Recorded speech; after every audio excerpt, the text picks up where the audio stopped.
Os pensamentos filosóficos cativaram Judiney Vanzeto. Não num primeiro momento, tudo foi aos poucos. Formado em teologia e filosofia, o autor lança agora seu 5º livro, Introdução à Filosofia a partir de pensadores que marcaram a história, publicado pela livraria e editora Padre Réus. Inicialmente eu não tinha muita paixão por ela, mas depois, descobrindo os autores, eu fui me encantando, sobretudo pela antropologia filosófica. Ver a pessoa humana, refletir sobre ela, a realidade em que está inserida, todos esses contextos então me fascinam no estudo da filosofia.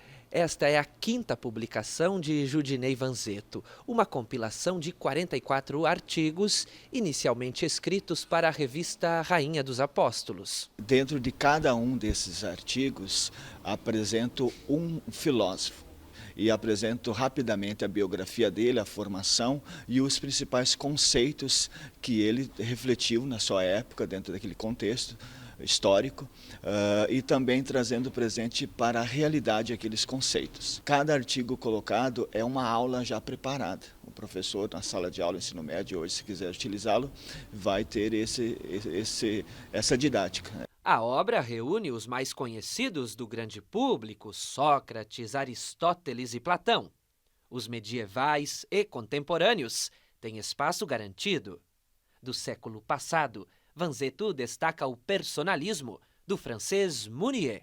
Ele vive no contexto das 2 guerras mundiais e percebe o ser humano como objeto da ciência, como objeto do capital.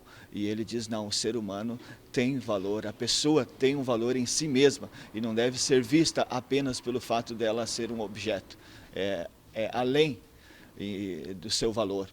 E ele propõe a comunidade como uma saída do grande problema que ainda vemos na sociedade hoje, que é o individualismo.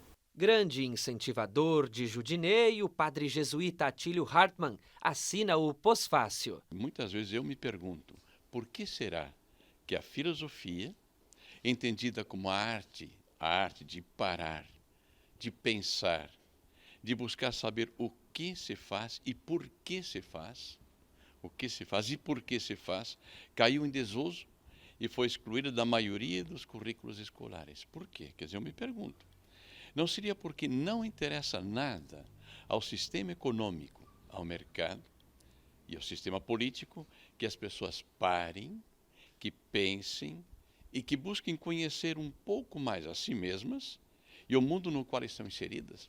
Essa é a minha pergunta. Fica a indagação daqueles que incentivam o pensar. De Porto Alegre, José Zanandrea para a Rede Vida de Televisão.